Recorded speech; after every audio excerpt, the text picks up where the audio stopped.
Abuja, Nigeria welcomes its 14th International Film Festival, which will run through to October the 13th at the Silverbird Galleria.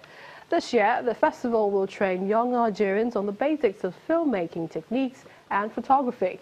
The training workshop will see 60 shortlisted Nigerians honing their skills on filmmaking and the fundamentals of cinematography and photography.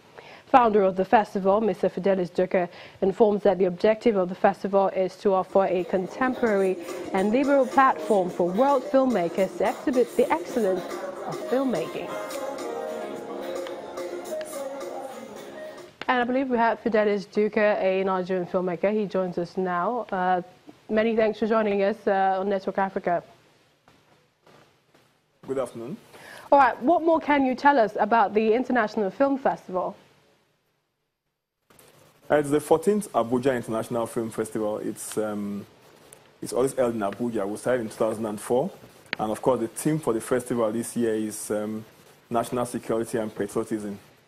Actually, we chose that theme based on the recent agitations by some section of the country on the issue of whether we can stay together or not.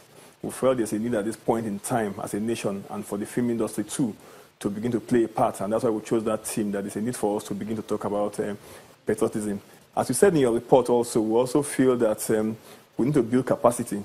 Some of the filmmakers are going a bit old and we need younger ones, so we're building capacity with those trainings we had earlier in the week, and we saw what the filmmakers did on the runway yesterday, taking pictures and also the cinematography they made on the runway yesterday from what they learned. Interesting theme. How successful has it been over the years, with the different themes that, you pick each year?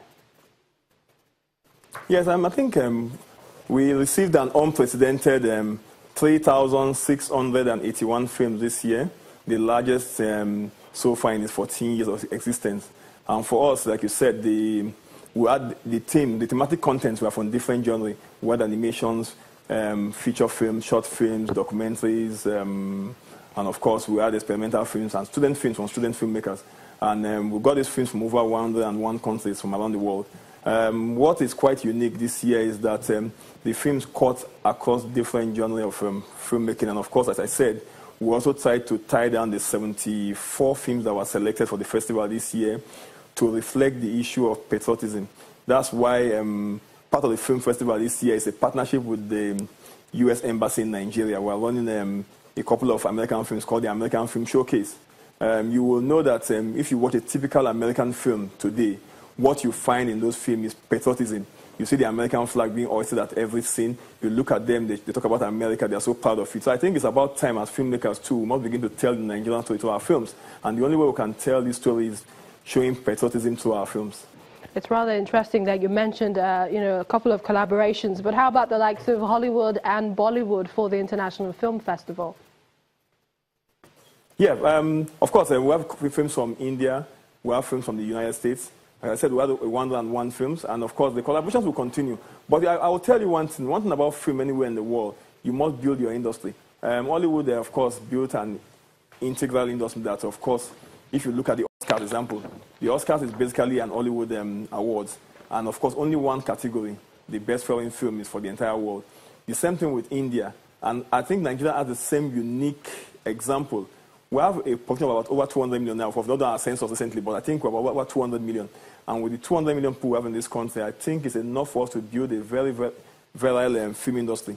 Yes, if you look at the continent of Africa, we are probably the biggest, the largest film-making nation in Africa today. But beyond that, what has really improved in the last couple of years from what our findings and with the festival too is the quality of films. Because when you bring the Hollywood films and the Bollywood films and films from even Europe to compete with our local films, it has helped our local filmmakers to begin to improve the quality of films they produce.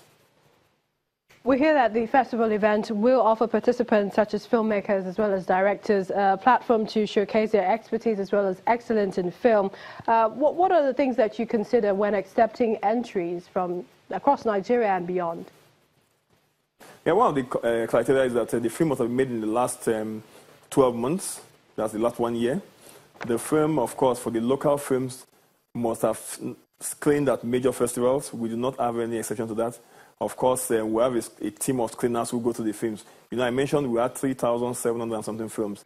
Of course, it went through different stages of screening before we finally arrived at the last 71 that the jury will now pick the winners, the last 15. We have 15 categories up for awards on Friday, where we have the awards for the 15 categories. All right, we'd definitely like to thank you, Mr. Fidelis Duke, a Nigerian filmmaker, speaking to us about the Abuja International Film Festival.